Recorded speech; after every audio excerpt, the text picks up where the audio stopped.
కూడి వచ్చిన సంఘానందరికీ వందనాలు. ప్రభువైన యేసుక్రీస్తు వారి పరిశుద్ధ నామములో దేవునికి స్తోత్రాలు. దేవుని కార్యాలు ఆశ్చర్యములని అనేక పర్యాయాలు మనం వింటూ ఉన్నాం. మన జీవితంలో ఆయన అద్భుత కార్యాలు చేయాలని ఆయనకి ఎంతో ఆశ. మన జీవితంలో ఆశ్చర్య కార్యాలు, అద్భుత కార్యాలు చేయాలని ఆయన ఎదురు చూస్తూ ఉన్నాడు. కానీ మనము ఆయనకి అనుమతి ఇవ్వట్లేదు, మనం పర్మిషన్ ఇవ్వట్లేదు ఆయనకి. కనుక మన జీవితంలో చాలా పెండింగ్ ఉండిపోయినాయి. పెండింగ్ అంటే తెలుసు కదా, అలాగా ఆ పనులు జరగకుండా ఉండిపోయినాయి. దేవుడు మన జీవితంలో ఏదైనా ఆయన చిత్త ప్రకారము ఆయన మేలు చేయాలంటే ఆయన మాట వినాలి. ఆయన మాట వినకుండా ప్రభువా మాకు అది చెయ్యు ఇది చెయ్యు అని అడిగితే ఆయన లక్ష్య పెట్టాడంట. ఆయన లక్ష్య పెట్టాడు. చూడండి, సామెతల్లో ఒక మాట ఉన్నది. కొంత ముందుగా 2 మాటలు విని మనం ప్రిపేర్ అయ్యి తర్వాత దానిలోకి వెళదాం అంశంలోనికి. నేటి అంశము చెప్పగలరా ఎవరైనా? ఆదిత్యము. సామెతలు 28వ అధ్యాయము 9వ వచనము. ధర్మశాస్త్రము వినబడకుండా చెవిని తొలగించుకుని వాని ప్రార్థన హేయము. ధర్మశాస్త్రము వినబడకుండా అంటే ధర్మశాస్త్రం అంటే దేవుని వాక్యం మనకు వినబడకుండా చెవిని తొలగించుకోవడం అంటే చెవిని తీసివేయడం కాదు. మనం దేవుని సన్నిధిలోనే ఉంటాము, కానీ దేవుని వాక్యాన్ని విని స్వీకరించకపోవడం, ఆ వాక్యాన్ని దేవుని ధర్మశాస్త్రాన్ని తొలగించిన వారిగా ఉంటాం. కనుక దేవుడు బయట పరిస్థితులు దుఃఖకరమే. ఈ లోకంలో ప్రతి మనిషికి దుఃఖకరమే, దేవుని బిడ్డలకు మాత్రం కాదు, నాన్ క్రిస్టియన్స్ కూడా దుఃఖకరమే. దేవుని బిడ్డలకు కొంచెం ఎక్కువగా ఉంటుంది బాధ. కానీ దేవుని సన్నిధికి వచ్చినప్పటికీ మనము సిద్ధపడిన వారంగా రావాలి.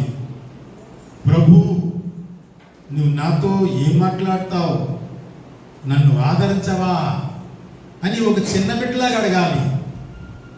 ప్రభు వారు మాట చెప్పినారు, పరలోక రాజ్యం ఎటువంటి వారిదట? చిన్నపిల్లలాగా అయిపోవాలి. అంటే ఆ చిన్నపిల్లలాగా ఆడుకోమనేది కాదు, అంటే మనసు అటువంటి స్థితికి మనము తగ్గించుకొని ప్రభు పాద సన్నిధిలో తగ్గించుకొని ఆయనను హెచ్చిస్తూ మనము తగ్గవలెను. ఎవరైనా సరే, ఎంత పెద్ద ఉద్యోగం చేసినా, ఇక్కడ 62వ కీర్తనలో మాట ఉంది కదా, ధనము హెచ్చినను, చెప్పండి మరి ఇప్పుడే కదా, దానిని లక్ష్యం. దేవుడు ఎంతో ఇస్తాడు, ఎంత ఇస్తే అంత తగ్గాల. మనం తగ్గించుకున్న మాత్రాన మనము తగ్గిపోము. ఆయన ఘనపరచు వారే గొప్పవారు, ఆయన కనపరచాల. కనుక దేవుని వాక్యం శ్రద్ధగా వినాలి. మనుషుల్ని చూడకూడదు. అక్కడ ఎవరు ఈ లైట్లు ఆర్పేస్తే నేను కనిపిస్తాను. అందుకే సాధారణంగా ఎక్కువగా వైట్ డ్రెస్ వేస్తుంటాను. కనీసం చెట్ల ద్వారా మీకు అంటే ఇప్పుడైతే అన్నీ వచ్చేసాయి. ఇప్పుడు పూర్వం కొన్ని చోట్ల పల్లెటూరికి వెళ్ళినప్పుడు కూడా అక్కడ లైట్లు ఉండేవి కాదు, చాలా కష్టం. ఒకవేళ ఉంటే సడన్గా పోతుండేది, మనిషి కనిపించం, కానీ స్వరం వినిపిస్తుంటుంది. అట్లాగే మనుషులను మాత్రం మనం ఎవరిని చూడరాదు.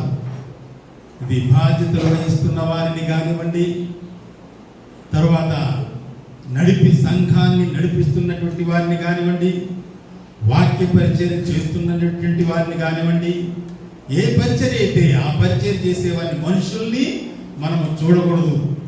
ప్రభు వైపే మన దృష్టి ఉండాలి. అందుకే హెబ్రీ పత్రికలో రాయబడి ఉన్నది, విశ్వాసమునకు కర్తయు దాని కొనసాగించు కొనసాగించువాడైన యేసు వైపు చూస్తూ మన ముందు ఉంచబడిన పందెంలో ఓపికతో, నేటి దినాల్లో ఓపిక కోల్పోయినారు, కానీ వృద్ధులు ఓపికగా ఉన్నారు. అంటే వయసు మళ్ళిన వాళ్ళు ప్రభువులో ఇంకా ఎదగాలి, ప్రభువులో ఇంకా సంపూర్ణ అవ్వాలనేటటువంటి ఆశ కలిగిన వారుగా ఉన్నారు. కానీ అందరూ కూడా అటువంటి ఆశ కలిగిన వారుగా ఉండాలి. కనుక దేవుని మాటలు వినకుండా మనము ప్రభా ఇదిగో నాకు అది చేయి, నాకు ఇది చేయి, నాకు అదివు, నీకు ఇదివు అంటే ఆ ప్రార్థన ఎట్లా ఉంటుందట? అక్కడ రాయబడి ఉంది, హేయమైనది. హేయమైనది మనము దగ్గర కూడా రానివ్వము, అట్లాగే అయిపోతుందట. కనుక మనము ప్రభు మాటలు విందాం, ప్రభు సహాయం చేయగాక.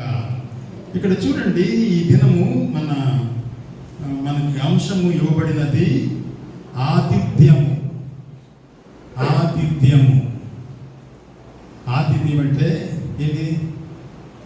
ఆతిథ్యం అంటే మనము మంచి ఫుడ్, సౌకర్యం చక్కనిది, మన హృదయాన్ని ఉల్లసింపజేసేది మంచి ఫుడ్. తర్వాత మన అక్కర తీర్చేది ఏదైతే ఉన్నదో మన అక్కర, అది తీసుకున్నప్పుడు, అది పొందినప్పుడు చాలా సంతోషంగా ఉంటుంది. పొందే వారికి సంతోషం ఉంటుంది, చేసే వారికి కూడా సంతోషంగా ఉండాలి. అందుకని హెబ్రీ పత్రిక 13వ అధ్యాయం 1వ వచనంలో ఈ విధంగా రాయబడి ఉన్నది, సహోదర ప్రేమ నిలవరముగా ఉండనీయుడి, ఆతిథ్యము చేయ మరవకుడి. ఆతిథ్యము చేయ మరవకూడదు. ఆతిథ్యం చేయడం ఎవరికి? ప్రభువారు చెప్పినారు, బాగా కడుపు నిండి వాడు చేయడం కాదు. ఎవరికి చేయాలి? అక్కర కలిగిన వారికి. తర్వాత మాటలు కూడా ఉంటాయి ఇంకా. దాని వలన చదవండి ఆ మాట చదవండి. ఎంత గొప్ప విషయం అండి! దాని వలన బెనిఫిట్ ఏమున్నది? సాధారణంగా ప్రతి మనిషి కూడా, మనుషుల్లో ఎక్కువ శాతం మంది, అందరూ కాదు, ఎక్కువ శాతం మంది వీరికి ఇది చేస్తే నాకేమిటి, నాకేంటి, ఎందుకు చేయాలి నేను అన్నట్టుగా, నాకేం లాభం, పేరు వస్తే పర్వాలేదు, లేకపోతే ఇంకేమైనా వస్తే పర్వాలేదు, కానీ ఎందుకు చేయాలి అనేటటువంటి ఆలోచన కలిగిన వారు చాలామంది ఉంటారు. ఎక్కువ శాతం మంది. కొద్ది మంది మాత్రం ప్రభువునకు చేసినట్టుగా చేస్తారు. వారి నుండి ఏమీ కూడా ఆశించరు, ప్రభువుకు చేసినట్లుగా. అందుకనే దాని వలన కొందరు ఎరుగకయే దేవదూతలకు ఆతిథ్యము చేసిరి. దేవదూతలకు ఆతిథ్యం చేసినారు. అట్లాగా అబ్రహాం చేశాడు. మనం చూస్తే పరిశుద్ధ గ్రంథం 18వ అధ్యాయం ఆదికాండం చూస్తే, తీయండి చెప్పేస్తాను, సమయం మనకు సరిపోతుంది కదా. కనుక ఆతిథ్యం చేసినాడు. వచ్చినట్టు పరుగుమని వెళ్ళి వారిని ఆహ్వానించినప్పుడు, భార్యకు చెప్పినప్పుడు మరి సారమ్మ గారు గబగబా చేసి వారికి ఆతిథ్యం చేశారు, భుజించినారు. అట్లాగే ఇంకా చూస్తే ఇంకా చాలామంది ఆదికాండం నుండి ప్రకటన గ్రంథం వరకు మనం చూడవచ్చు. ఆతిథ్యం చేసిన వాళ్ళు చాలామంది ఉన్నారు. అందరి గురించి మనము మరి వివరించుకోజాలం కదా. ఈ దినమైతే ఒక వ్యక్తిని గురించి మాత్రం మీకు మీ ముందుకు తీసుకురావడానికి ఇష్టపడుతూ ఉన్నాను. ఒక వ్యక్తి అయితే ఇక్కడ కీర్తనలోకి వచ్చినప్పుడు ఆ మాటలు రెండు చదివి దానిలోకి పెడదాం. నా ప్రాణమా దేవుని నమ్ముకుని మౌనంగా ఉన్నది, ఆయన వల్ల నాకు రక్షణ కలుగును, ఆయనే నా ఆశ్రయము, ఆయనే నా రక్షణకర్త, ఎత్తైన నా కోట ఆయనే, నేను అంతగా కదిలింపబడను. నేను నా ప్రాణము దేవుని నమ్ముకుని మౌనంగా ఉన్నది. దేవుని భక్తులకు, దేవుని బిడ్డలకు తగినటువంటి గుణము అనేది ఇది ఉండవలేను. మౌనం అంటే ఎందుకున్నాడు మౌనం అంటే, దేవుడు అన్ని విషయాలు, ఇంకా చదవండి ఈ కీర్తనంతా చదివినప్పుడు అనేక పర్యాయములు రాయబడిన మాట ఏమన్నదంటే ఆయన నాకు ఆశ్రయము, ఆయన నాకు సౌఖ్యం ఇచ్చినాడు, నా పరిస్థితులన్నీ ఆయన చూస్తున్నాడు. తర్వాత యోహాను సువార్తలోకి వచ్చినప్పుడు కూడా చాలా అద్భుతంగా ఉంటుంది. ఆ తర్వాత విందాం. ఆయనే నాకు అన్ని విషయాల్లో చూచేవాడిగా ఉన్నాడు. కనుక నేనెందుకు కంగారు పడవలసింది ఏముంది? మనుషులు, దేవుని బిడ్డలు, ప్రభు అయిన యేసుక్రీస్తునందు విశ్వసించిన ఎవరైనా సరే కలవరపడటానికి వీలు కాదు, కలవరపడకూడదు. 28వ అధ్యాయం యెషయా గ్రంథంలో రాయబడిన మాటలు, విశ్వసించువాడు కలవరపడడు, విశ్వసించువాడు కలవరపడడు. ఎవరైతే ప్రభు అయిన యేసుక్రీస్తునందు విశ్వసించుదురో వారు కలవరపడడు. ఎందుకంటే ఆయన మనలకు నడిపించువాడు. ఆయన ఎలా నడిపిస్తాడో దేవుని కార్యం, ఆ దేవుని ప్రణాళిక చాలా అద్భుతమైనది. మన పట్ల, దేవుని బిడ్డల అందరి పట్ల, దేవుని బిడ్డలం కాబట్టి, యేసు ప్రభువుని నమ్ముకున్నాం కాబట్టి చక్కగా, హాయిగా, సుఖంగా వెళ్ళిపోవాలని మనం అనుకుంటాం. కానీ దేవుడు అలా కాదు, అన్నీ నేర్పిస్తాడు, రోగం తీసుకొస్తాడు. అనుమతి, ఆయన అనుమతి లేకపోతే ఏం జరగదు, ఆయన అనుమతి లేకపోతే ఏం జరగదు. చాలామంది బైబిల్లో రాయబడినటువంటి గొప్ప భక్తులందరూ అనేక రోగాలు అనుభవించినారు, ఆయనే స్వస్థపరిచాడు. ఇర్మియా కూడా అంటాడు, ప్రభువా నీవు స్వస్థపరిస్తేనే నేను స్వస్థ పొందుతాను, నువ్వు రక్షిస్తేనే నేను రక్షింపబడతాను. కనుక ప్రభువా నీవే సహాయం చేయమని ఆయన కొరకు, దేవుని కొరకు మౌనంగా ఉన్నాడు. అది నేర్చుకోవాలి మనం. ఇప్పుడు వెళ్దాం. రాజులు 2వ గ్రంథము 4వ అధ్యాయం. రాజులు 2వ గ్రంథము 4వ అధ్యాయము 8వ వచనం నుండి మనము చదవక్కర్లేదు, నేను చెప్తాను. అంటే చదివితే సమయం సరిపోదు. ఇక్కడ జరిగినటువంటి ఒక విషయము ఏమిటంటే, ఈ ఆతిథ్యం విషయంలో ఒక ఊరు ఉన్నది. ఆ ఊరి పేరు సునేము పట్టణము. ఆ సునేము పట్టణం మనకు ఎలీషా తెలుసు కదా మనకు. ఎలీషా ఆ పట్టణంకు వెళ్ళి ఆయన దేవుడు ఏమైతే సెలవిచ్చినాడో అక్కడ వెళ్ళి రాజుకు చెప్పాలి. ఆ దినాల్లో నటకే నడుచుకొని వెళ్తుండేవారు. చాలా దూరం ప్రయాణం చేసి నడుచుకునే వెళ్ళేవారు. ఆ సునేమ పట్టణంకు బయలుదేరి వెళ్ళి అక్కడ వర్తమానం చెప్పి తిరిగి వెళ్ళిపోతుండేవాడు. అలాగ చాలా కాలం చూస్తుంటే ఒక స్త్రీ ఉన్నది అక్కడ. ఆ వెళ్ళే దారిలో ఆ స్త్రీ పేరు ఏంటంటే, ఆమెకి ఒక మంచి, ఒక బిరుదు లాంటి పేరు ఇవ్వబడినది. ఆ బిరుదు, ఆమెకి వేరే పేరు ఉంది కానీ బిరుదు. ఆ బిరుదు ఏమిటంటే ఘనురాలైన స్త్రీ. ఘనురాలు అంటే ఎంత మంచి, మన పేరు ఏదో ఉంటుంది స్త్రీలకు లేకపోతే పురుషుడికి. నా పేరు ఒకటి ఉన్నది, నా పేరుది కాకుండా ఘనురాలంటే ఎంత గొప్ప ఉంటుంది. పరిశుద్ధ గ్రంథంలో లిఖింపబడింది ఘనురాలైనటువంటి స్త్రీ. మనం కూడా అట్లాగా సిద్ధపడాలి దేవుని కొరకు అనేటటువంటి ఈ మాటలు జ్ఞాపకం చేయబడుతున్నవి. ఆ ఘనురాలైన స్త్రీ ఏం చేసిందంటే, ఈయన వెళుతూ వస్తూ ఉంటుంటే గమనించింది. ఈయన దైవజనుడు వెళుతున్నాడు వస్తున్నాడు, దైవ కార్యం మీద వస్తున్నాడు మళ్ళీ వెళుతున్నాడు. ఆమె గమనిస్తుంది, వచ్చాడు వెళుతున్నాడు, అయ్యో ఎండలో వెళ్ళిపోతున్నాడే, దాహం వేస్తుందేమో, దాహం తీస్తే బాగుంటుందేమో, లేదా భోజనం పెడితే బాగుంటుందేమో అనేటటువంటి, చాలా ఇంత ఎండప్పుడు వెళ్ళిపోతున్నాడు, మళ్ళీ తిరిగి కొంచెం విశ్రాంతి ఉంటే బాగుంటుందేమో అనుకొని ఈమె చాలాసార్లు తన మనసులో ఆలోచన కలిగి ఉన్నది.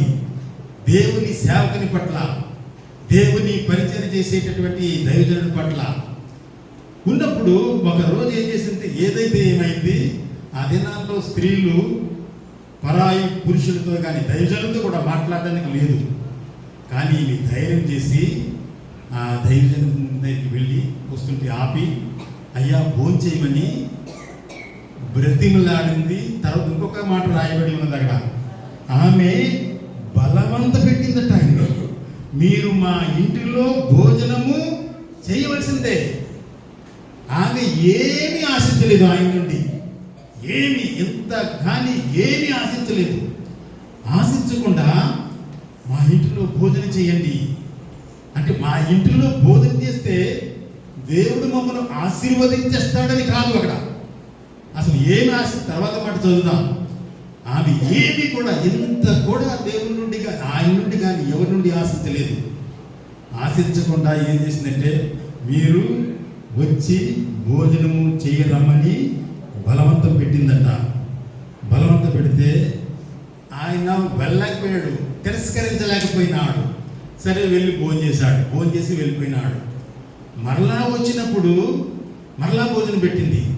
అలా కాదు, ఈయన వచ్చి భోజనం చేసి వెంటనే వెళ్ళిపోతున్నాడు కనుక ఆయనకి ఒక పని చేద్దాం, మేడ మీద ఒక గది కడదాం.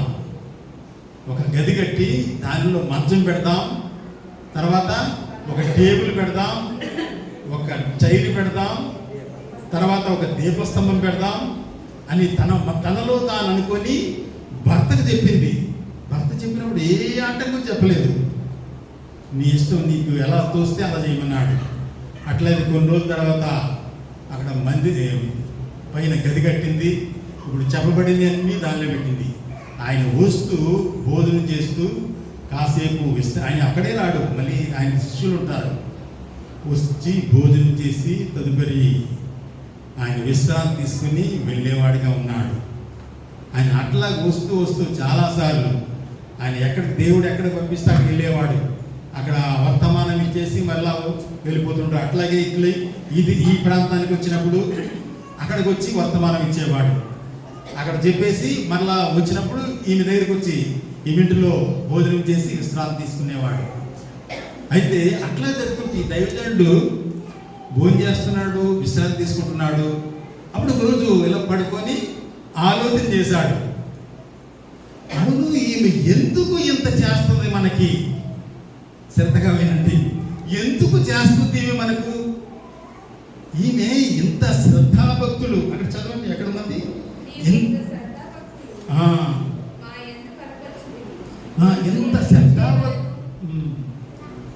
ఎంత శ్రద్ధాభక్తులు మా ఎందుకు కనుపరుస్తున్నది అని ఆలోచన చేసి అప్పుడు గ్యారేజ్ని పిలిచి శిష్యుల్ని పిలిచి, నువ్వు వెళ్ళి ఆమెకి ఏది ఆకారం ఉందో అడుగు. రాజుతో కానీ సైన్యాధిపతితో కానీ ఏమన్నా రికమెండేషన్ చేయాలా? మనం రికమెండేషన్ ఉంటేనే అలాంటి పనులు ఆలోచన చేస్తాం కదా. రికమెండేషన్ చేయాలా అడగమంటే నాకు ఏమీ అక్కర్లేదు, దైవజనులకు దేవునికి సేవ చేయడమే అనేటటువంటి ఆలోచన వివరించింది. అప్పుడు వెళ్ళాడు శిష్యుడు, వెళ్ళి అక్కడంతా పరిశీలన చేశాడు. మరి ఎందుకు చేస్తుంది ఈమె, ఎంత శ్రద్ధాభక్తులు మన మీద కనిపిస్తుంది అంటే, అప్పుడు ఆ శిష్యులు చూడండి, ఎంత దైవజనుల కంటే శిష్యులు ఎట్లా ఉంటారంటే చాలా యాక్టివ్ ఉంటారు. దైవజనుడు అంటే దేవునితో సంబంధం కలిగి ఉంటాడు, అక్కడ ఏం చెప్పమంటే అదే చెప్తాడు. కానీ శిష్యులు మాత్రం ఏం చేస్తారంటే అక్కడ వెళ్ళి అన్ని పరిశీలన చేస్తారు. అన్ని పరిశీలన చేశాడు. పరిశీలన చేస్తే అక్కడ అతనికి తెలిసింది ఏంటంటే ఆమెకు బిడ్డలు లేరు, భర్త ముసలి వాడు అని చెప్పినప్పుడు సరే ఆమెను పిలుచుకురానప్పుడు పిలుచుకొచ్చిన తర్వాత నేను వచ్చే ఈ కాలమునకు వచ్చినప్పటికీ నీ ఒడిలో ఒక బిడ్డ ఉండును, కుమారుడు ఉంటాడు అని చెప్పినప్పుడు ఆ స్త్రీ ఏమందో చూడండి, ఆ మాట చదవండి. ఆ స్త్రీ అన్నమాట మరుసటి, దైవజనుడైన నా ఇల్లువాడా అలాగే పలకవద్దు, నీ దాసుని నాతో అబద్ధమాడదు. ఈమె ఏమంటుంది, ఆమెకు తెలుసు ఆమె పరిస్థితి ఏంటి? ఆమెకి బిడ్డలు పుట్టారు. దైవజనులు కొంతమంది ఇట్లా కూడా మరి చెప్తారు ఏమో, నాకు చెప్పిన ఉన్నారు చాలామంది దైవజనులు, ఏదైతే చెప్పేస్తుంటారు, ఇది అసాధ్యం కదా అనుకుంటుంటాం. కానీ ఆమె కూడా అట్లాగే అనుకుంది కదా. ఆమె కూడా ఇది అసాధ్యం, నాకు బిడ్డలు పుట్టరు, కానీ ఈయనంటి అబద్ధం. అందుకని స్పష్టంగా చెప్పింది, దైవజనుడా నీవు అబద్ధం చెప్పొద్దు అంటే. ఈ మాటలకు అర్థం ఏంటంటే ఆమె ఆ దైవజను నుండి ఏమీ ఆశించకుండా ఆయనకు ఆతిథ్యం చేసింది. ఎంత అద్భుతం!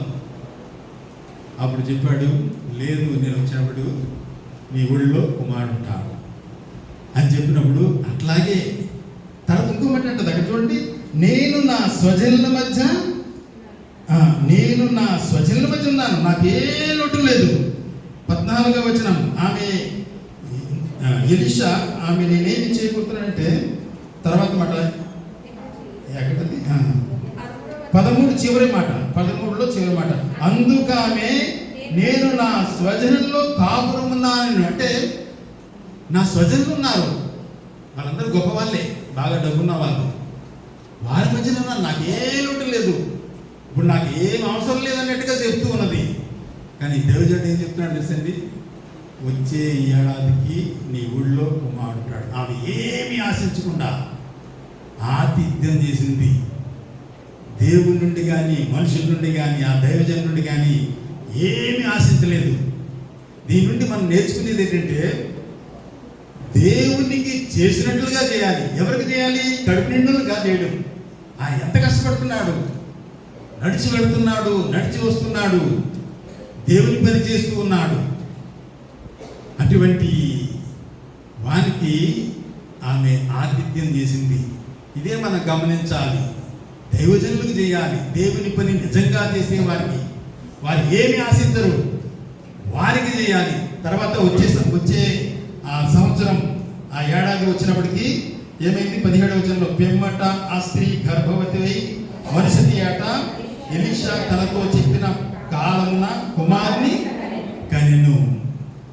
కనుక మనము దేవునికి చేసినట్టుగా చేసినప్పుడు ఏం ఆశించకూడదు. చేస్తే నీ జీవితంలో అక్కడ జరిగిన సంగతి ఏంటంటే ఆమెకి ఏమి అవసరం ఉందో ఆమె తెలియదు, ఏమి అవసరం ఉందో తెలియదు, మనకు కూడా తెలియదు. చాలా మటుకు మనకి అవసరము కాని వాటి మీద దృష్టి ఉంచుతాం, మనం అక్కర కాని వాటి మీద దృష్టి ఉంచుతాం, అక్కర కాని వాటి మీద వాటి కొరకు ప్రాకులాడుతాం, అక్కర కాని వాటిని పొందాలని ప్రయత్నం చేస్తాం. కానీ ఆమెకి ఏమి కావాలో తెలియదు, కానీ ప్రభువుకి దేవునికి చేసినట్టు చేసింది అక్కడ అక్కర కలిగిన వారికి. కనుక దేవుడు ఆమెకి ఏది అవసరమో అది అనుగ్రహించినాడు. మన జీవితంలో కూడా ఏది నీ జీవితంలో నీకు ఏది అవసరము, దేవుడు నా జీవితంలో అట్లా చేశాడు. నీ జీవితంలో నీకు ఏది అవసరమై ఉన్నది నీకు తెలియకపోవచ్చు, కానీ నీ అవసరము దేవునికి తెలుసు, నీ అక్కర దేవునికి తెలుసు. నీ అక్కరను ప్రభు చక్కగా చేయువాడు, నీకు అనుగ్రహిస్తాడు. అయితే ఓపికతో మౌనంగా వెయిట్ చేయాలి, ఎదురు చూడాలి. అట్లాగా చూచినప్పుడు ప్రభు నీ జీవితంలో గొప్ప కార్యం చేయుటకు ఆయన సిద్ధంగా ఉన్నాడు. ఆ గొప్ప కార్యం ఏమిటో నీవు పొందాలంటే మౌనంగా ఉండి సిద్ధపడిన వారే ప్రభు మార్గంలో నడిచేవారిగా ఉండాలి. దేవుని చిత్త ప్రకారము, దేవుని చిత్తం ఏమైనది నా పట్లని గ్రహించేటటువంటి వారిగా ఉండాలి. కనుక మళ్ళీ తర్వాత చూడండి, ఇది ఎట్లాంటి వారికి చేయాలి అనేటటువంటి మాటలు ఒకసారి చదువుదాం. చూడండి 13వ అధ్యాయము హెబ్రీయులకు రాసినటువంటి పత్రిక 2వ వచనం నుండి, మీరును వారితో కూడా బంధింపబడినట్టు బంధకములలో ఉన్న వారిని జ్ఞాపకం చేసుకోండి. మీరును శరీరంలో ఉన్నారు కనుక కష్టంలో అనుభవించున్న వారిని జ్ఞాపకం చేసుకోండి. ఎవరైతే కష్టంలో ఉన్నారో, అంటే భోజనం పెట్టడం మాత్రం కాదు. చూడండి, మన కొన్ని విషయాలు మనకి ఇన్ఫర్మేషన్ వస్తుంటాయి ఈ సంఘం నుండి చేసినవి. మొన్న సిరి అన్న అమ్మాయి యాక్సిడెంట్ అయినప్పుడు కొంతమంది మన బిడ్డలు యవ్వనస్తులు రక్తం తీసుకెళ్ళి రక్తం ఇచ్చారు. దేవునికి స్తోత్రాలు చెల్లించాను. అప్పుడు కొందరు పేర్లు తెలుసు, పేర్లు చెప్పను. కానీ ఇప్పుడు చూడండి, కష్టంలో ఉన్నప్పుడు మనం ఏమైతే చేయగలుగుతామో అది ప్రభు పేట చేసేవారిగా ఉండాలి. అట్లాగే ఇప్పుడు నాగరత్నం గారు, రెయ్యి నాగరత్నం గారు పడిపోయారట. ప్రెసిడెంట్ గారు చెప్పారు, సడన్గా పడిపోయారండి. చెప్తే వెంటనే సహోదరుడు అవన్నీ ఎక్స్రేలు తీయించి అవన్నీ చేసి చక్కగా మరి తర్వాత అక్కడ హాస్పిటల్లో చేర్పించి తర్వాత ఆపరేషన్ కూడా అయింది. దానికి కావలసిన బ్లడ్ కూడా మన బిడ్డలు ఇచ్చినారు. అంటే ఇది ఎందుకు చెప్తున్నానంటే, అక్కరలో ఉన్న వారికి, కష్టంలో ఉన్న వారికి సహాయం చేసినప్పుడు దేవుడు మన జీవితంలో ఎటువంటి అద్భుత కార్యాలు చేస్తాడో మనము చూడవచ్చు. అటువంటి సిద్ధపాటు కలిగిన వారిగా ఉండాలి. అందుకనే ఆతిథ్యము చేయ మరువకుడి.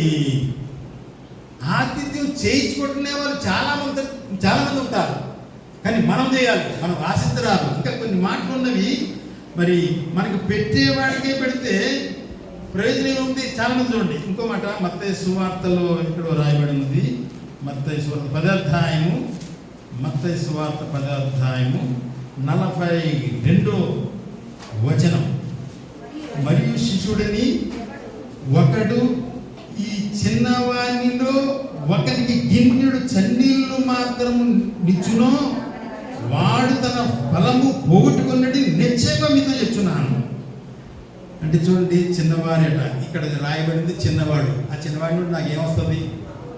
కానీ దేవుని పేరట గిన్నెడు చన్నీళ్ళు ఇచ్చినప్పుడు అటు దాహంతో ఉన్నాడు, గిన్నెడు చన్నీళ్ళు ఇస్తే మీ ఫలము పోగొట్టుకున్నారు.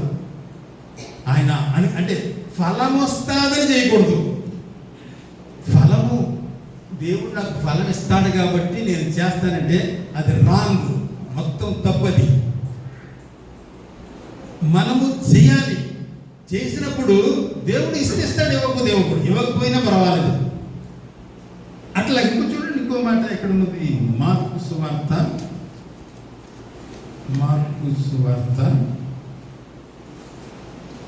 9వ అధ్యాయం 41వ వచనం. మీరు క్రీస్తు వారిని నా పేరట మీకు గిన్నెడు నీళ్లు తాగనిచ్చేవాడు తనకు రావలసిన ఫలము పోగొట్టుకోండి మీతో నిశ్చయముగా చెప్తున్నాను. అంటే ఫలం వస్తుందని మనం చేయడం కాదు, ఫలం రాదు దాని విషయమే మనకు ఉండకూడదు. ఆ స్త్రీ చూడండి, ఏదో ఫలం వచ్చేస్తుంది. చాలా మంది ఇట్లాగే ఆ దేవునికి ఇస్తే వస్తారు, అందుకనే దేవుని భక్తులకి ఇస్తే వస్తారు. ఫలాన్ని ముందు ఆశిస్తుంటారు, ఆశిస్తారు కనుక ఫలం రాదు, ఏమి రాదు. దేవునికి చేసినట్టు అసలు ఏమి ఆశించకుండా చేయాలంట. ఏమి ఆశించకుండా. అలా అయితే ఎలాగండి? ఆశించకుండా ఎందుకు చేయడం? దేవుడు ఆశీర్వాదించడు అంటే ఎందుకు చేయాలి అనేటువంటి ఆలోచన వస్తుంది. అట్లాగే చేయాలంటే దేవుడు చెప్తున్నాడు. అంతే ప్రభు వారు చెప్పిన మాట అదే. నీవు ఆశించకుండా ఇవ్వాలి, ఆశించకుండా ఆతిథ్యం చేయాలి, సహాయం చేయాలి. ఆతిథ్యం అంటే ఒక భోజనం పెట్టడం కాదు, కష్టంలో ఉన్న వారిని నీవే పంపిస్తాడు. మన దగ్గరికి కష్టంలో ఉన్న వారిని పంపిస్తాడు. ఆ కష్టంలో ఉన్న వారిని పంపించినప్పుడు దేవుడు ముందుగానే నీకు చెప్తాడు.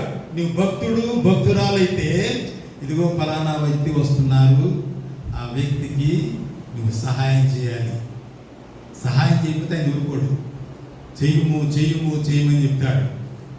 ఎవరో మనకి అసలు తెలియదు ఎవరో ఆ వ్యక్తిని పంపిస్తాడు. ఇదిగో ముందుగానే చెప్తాడు. ముందు అంటే దేవునితో సంబంధం కలిగి ఉంటే. దేవునితో సంబంధం లేకపోతే మనతో చెప్పేవాడు ఇంకోడు ఉన్నాడు. వాడు ఎవరు చెప్పగలరా? సాతాను. దేవునికి దగ్గరగా మనం ఉంటే దేవుడు మనతో మాట్లాడతాడు. దేవునికి దూరంగా వెళితే ఎవడు మాట్లాడతాడు మనతో? సాతాను మాట్లాడతాడు. సాతాను మాట్లాడే పనులన్నీ ఎలా ఉంటాయంటే, ఇదిగో వాడు వస్తున్నాడు, వాడిని తిట్టు అంటాడు. ప్రభువారు ఏమంటాడు? దేవుడు మాట్లాడి చెప్తే, ఇదిగో నీ విరోధి వస్తున్నాడు, వాడిని క్షమించి ప్రేమగా మాట్లాడు. ఈ దినాల్లో చాలా సంఘాలు, అంటే కొన్ని సంఘాలకు వెళ్తాను కాబట్టి తెలుస్తుంది, పార్టీలు ఉంటాయి, 2 పార్టీలు ఉంటాయి చాలా చోట్ల. ఎందుకు నేను చెప్తాను ఖచ్చితంగా. ఎందుకు ఉంటారు మీరు మనుషులు? ఎందుకు అపవిత్రమైన దానితో నింపుకొని ఉంటారు?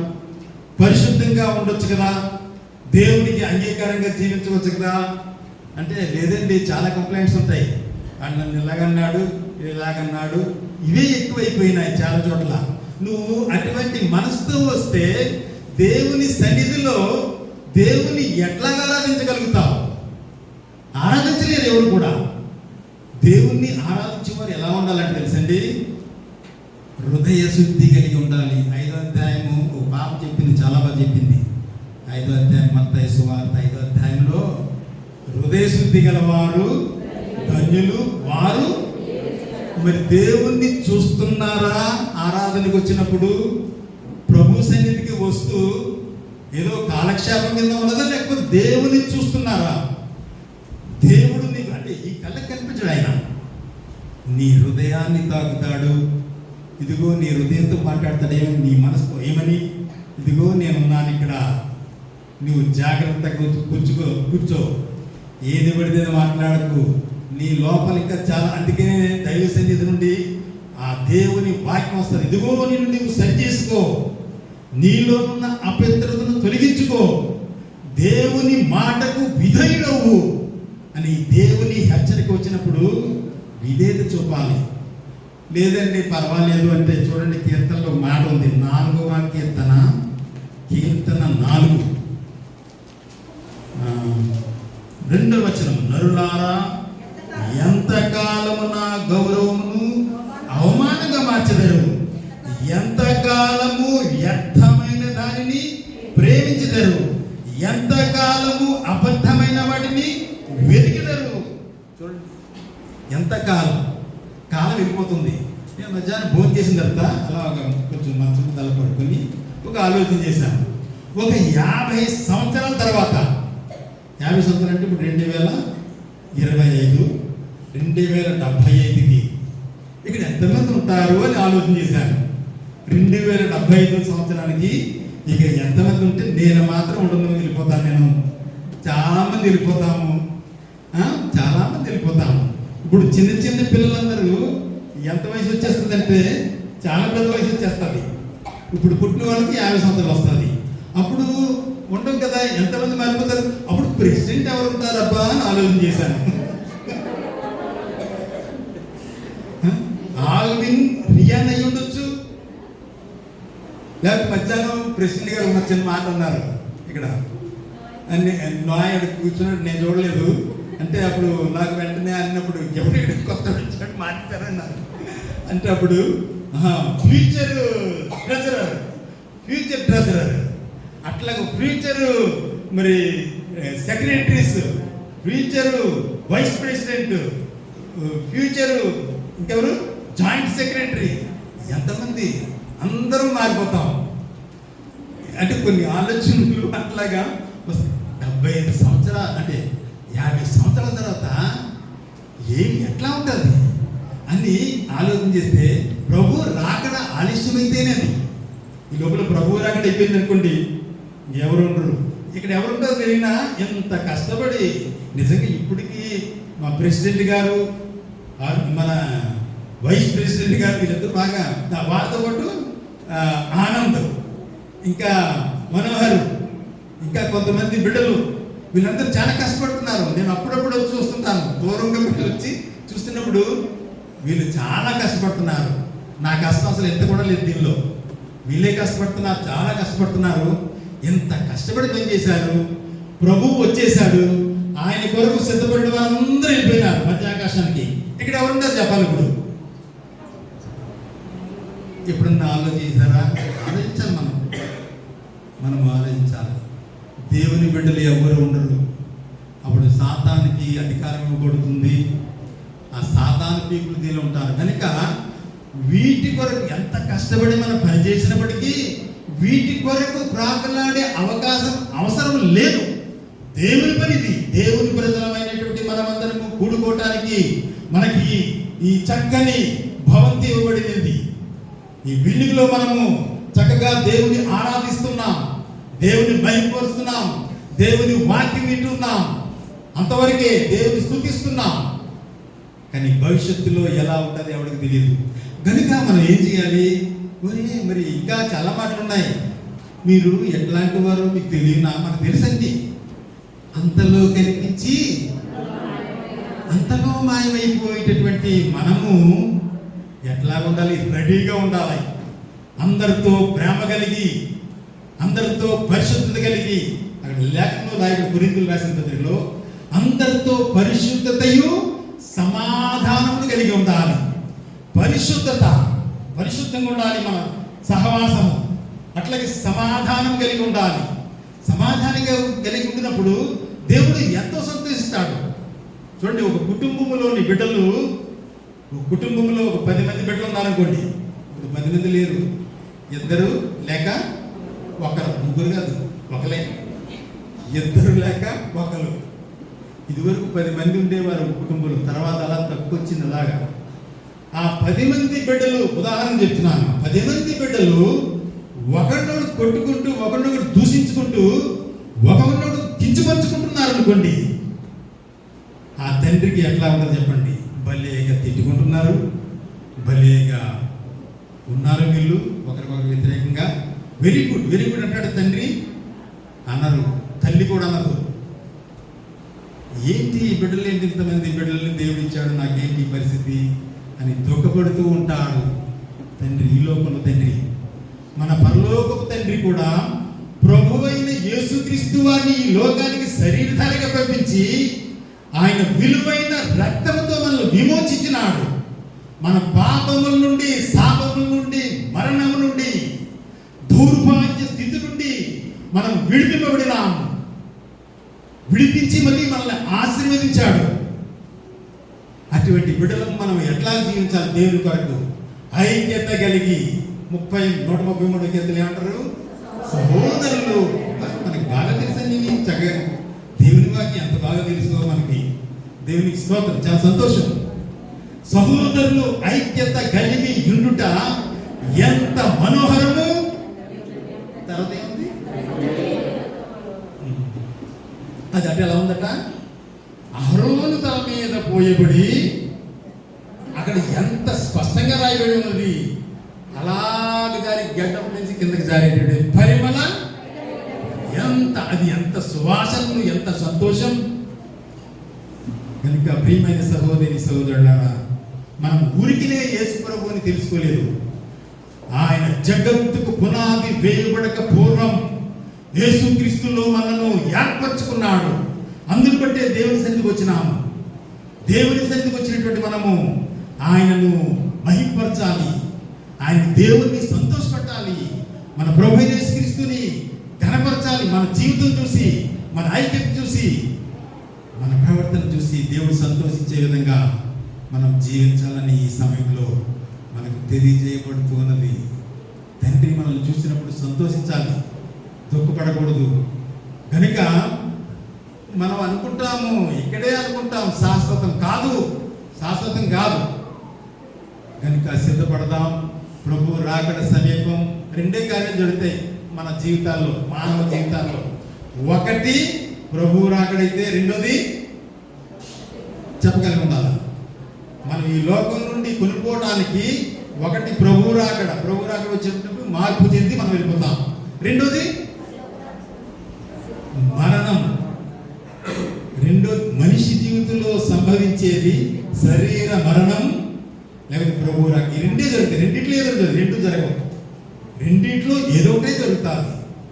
కనుక మనము అల్పకాలమైనటువంటి జీవితంలో మనం ప్రభు కొరకు జీవిస్తూ ఒక మంచి, అంటే ఆతిథ్యం అంటే భోజనం పెట్టడమే కాదు, ఎవరైనా ఒకరు వచ్చినప్పుడు వారిని ఆదరించడం, సన్మానించడం ఇవేసి కాదు, వారిని మంచిగా మాట్లాడటం, ప్రేమ కలిగి మాట్లాడటం, అటువంటి వారిగా మనం సిద్ధపడాలి.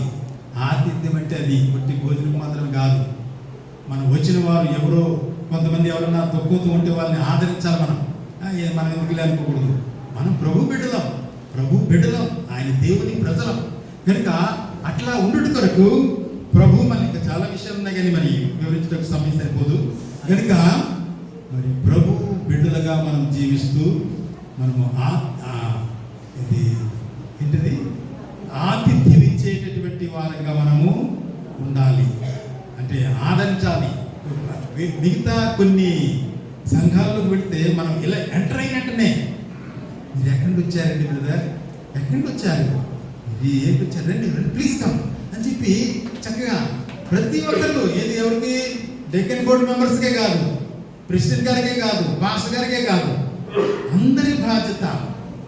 అది కూడా ఆతిథ్యమిచ్చుడే, ప్రభువు సన్నిధికి ఆహ్వానించుట. దానికి తగిన ఫలము ప్రభు నీకు అనుగ్రహిస్తాడు. ప్రభు కూడి వచ్చిన వారందరినీ బహుగా దీవించి ఆయన సిద్ధపరిచిన ప్రతి మేలు మీ అందరిపై, మనందరిపై కుమరించును గాక. ఆమేన్.